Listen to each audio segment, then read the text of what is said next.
The Strangers, Chapter 1's place in the overarching franchise is muddied by a minor but consistent detail throughout the film. The Strangers, Chapter 1 is the newest film in the horror series, focusing on a couple trying to contend with the threat posed by a trio of masked killers chasing. It's the third film in the series, which became a surprise box office hit in 2008 with the original The Strangers. Along with its two sequels, the film is set to explore the fallout of the violence and terror experienced by the Strangers, Chapter 1 characters who survive such an attack. The film's true nature has been somewhat left in the air ahead of release. The film's title suggests it may be a prequel, as does the presence of the same masked killers who were killed off in the sequel, The Strangers, Prey at Night. The creatives behind the film have also made it clear the film isn't strictly a remake or a reboot of the original. However, there are some aspects of The Strangers, Chapter 1 story that makes it hard to place anywhere except in the modern day, inviting questions about how it could fit into the original continuity.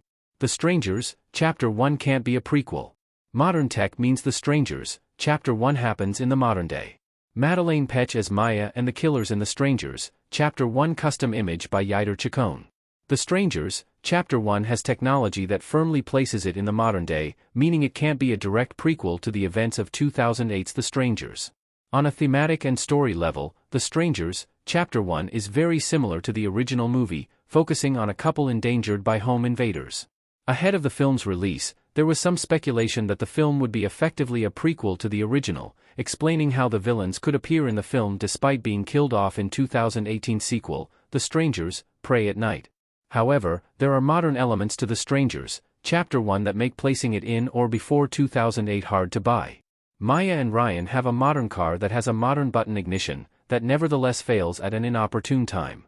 The pair have modern phones, which allows Maya to briefly have a video chat with a friend from across the world. It's a technology far beyond what phones were capable of in 2008. Maya even casually smokes a joint, which is reflective of modern lax attitudes towards recreational drug use that would have been considered a crime in 2008. Is The Strangers, Chapter 1 a remake or a reboot? The Strangers, Chapter 1 is more of a reimagining than a reboot. The Strangers, Chapter 1 doesn't work as a prequel, as it's very much rooted in the modern day. However, this instead invites the question of whether it could be a remake or a reboot of the original film. It would make sense, given the functional similarities in the story of The Strangers, Chapter 1 and the original The Strangers. Both films follow a couple in a romantic relationship as they struggle to survive the murderous intentions of the man in the mask, dollface, and pin-up girl. However, that seems to go against the intentions of the film's director, Renny Harlin. As reported by Screen Rant, The Strangers trilogy plan doesn't make it a direct reboot or remake of the original, although it does feature several allusions and references to the first film in the series. The film has different central characters with a different dynamic, all while teasing a larger connection between the killers and the surrounding town. This helps The Strangers, Chapter 1 feel unique, even while it follows the same general storyline.